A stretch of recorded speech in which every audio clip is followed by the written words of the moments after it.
Le nom xénartre signifie articulation étrange et a été choisi parce que leurs articulations vertébrales ont des articulations supplémentaires et ne ressemblent à celles d'aucun autre mammifère. On pense qu'ils ont une vision unicolore.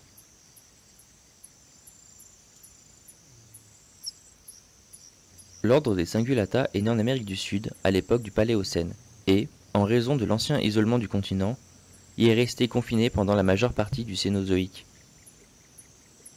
Cependant, la formation d'un pont terrestre a permis aux membres des trois familles de migrer vers le sud de l'Amérique du Nord au cours du Pliocène. En revanche, la plupart de ces animaux ont souffert de la compétition avec les artiodactyles et les prédateurs originaires de l'Amérique du Nord qui ont migré au sud.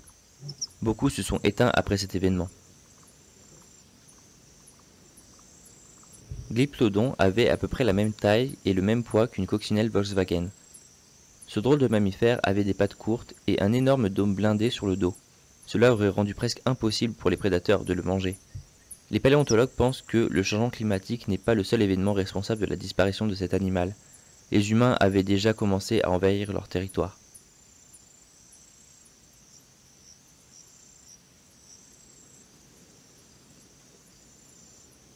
Le club de la queue du Doedicurus était probablement utilisé dans des conflits intraspécifiques, plutôt que pour se défendre contre des prédateurs comme le smilodon. Le champ de vision de l'animal était si limité qu'il aurait essentiellement dû battre aveuglément le club de queue. C'était le plus grand glyptodonte connu et l'une des espèces les plus connues.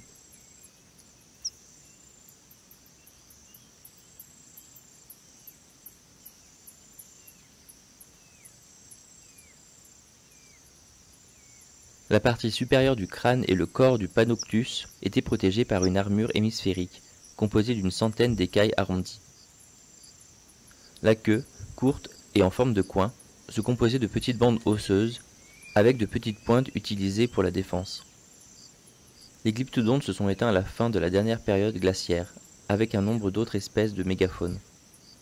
Leurs descendants tatous, beaucoup plus petits, plus légèrement blindés et flexibles, ont survécu. Leur extinction a coïncidé avec l'arrivée des premiers humains dans les Amériques.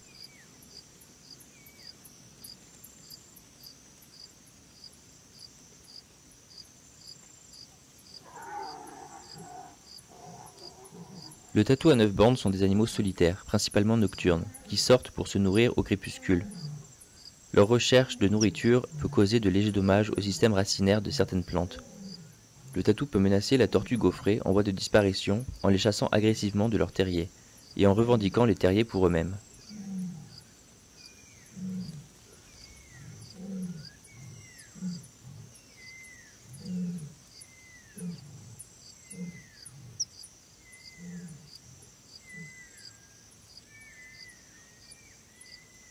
Le tatou géant utilise leurs grandes griffes avant pour creuser afin de trouver leur proie en déchirant les termitières. Son temps de sommeil moyen serait de 18 heures. Chassé dans toute son aire de répartition, un seul tatou géant fournit une grande quantité de viande et constitue la principale source de protéines pour certains peuples autochtones. Malgré la grande distribution de cette espèce, elle est localement rare.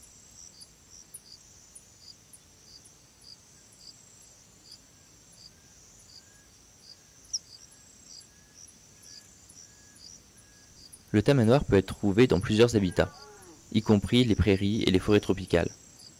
Il est l'espèce de fourmilier vivante la plus terrestre. Ses ancêtres peuvent à l'origine avoir été adaptés à la vie arboricole. La transition vers la vie au sol aurait pu être facilitée par l'expansion des habitats ouverts. Il n'a pas de dents et n'est capable que de mouvements très limités de la mâchoire. Le rostre en forme de tube et la petite ouverture de la bouche limitent la langue au mouvement de protrusion-rétraction. Pendant l'alimentation, la langue entre et sort environ 160 fois par minute. Elle est collante et très efficace pour se faufiler dans les termitières.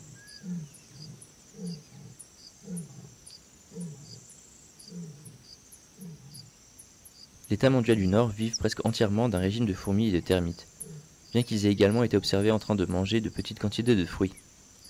Ils sont actifs environ 8 heures par jour, passant le reste du temps à s'abriter dans des arbres creux.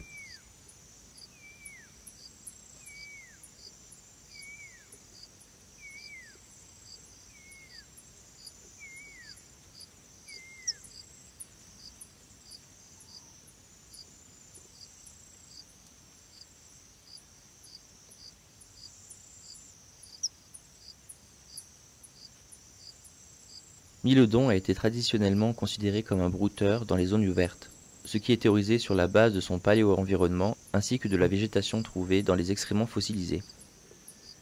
Il avait une large gamme de tolérances climatiques et environnementales. Il avait une peau très épaisse et avait des ostéodermes dans sa peau pour une armure supplémentaire.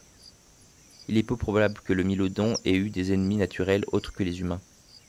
Les mylodontidés avec leurs parents forment les mylodonta, le deuxième rayonnement de paresseux terrestres. La découverte de fossiles dans des cavernes associées à l'occupation humaine a conduit certains des premiers chercheurs à émettre l'hypothèse que les premiers humains construisaient des enclos lorsqu'ils pouvaient se procurer un jeune paresseux terrestre, pour élever les premiers bétails.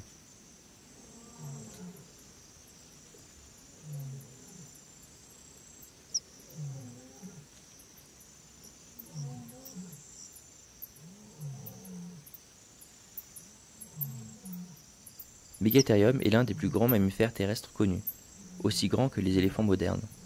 Pendant des millions d'années, le paresseux n'avait pas beaucoup d'ennemis qui les dérangeaient. C'était donc probablement un animal diurne. Il avait un squelette robuste, avec une grande ceinture pelvienne et une large queue musclée. Sa grande taille lui permettait de se nourrir à des hauteurs inaccessibles aux autres herbivores contemporains. Bien qu'il ait été suggéré que le paresseux géant était peut-être en partie carnivore, il s'agit d'une information controversée.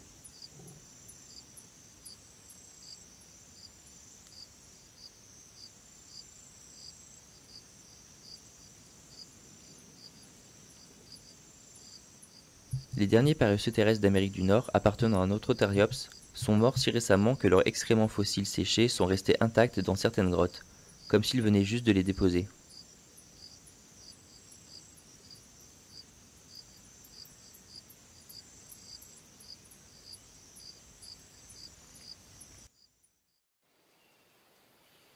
Les Thalassocnus étaient des herbivores côtiers qui sont probablement devenus aquatiques en raison de la zone dans laquelle ils vivaient, un désert qui ne pouvait pas fournir suffisamment de nourriture pour leur survie sur Terre.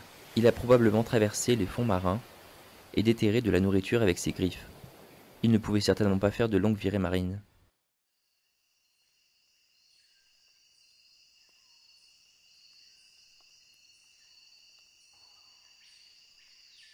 Le paresseux est ainsi nommé en raison de son métabolisme très lent et de ses mouvements réfléchis, paresseux étant lié au mot lent.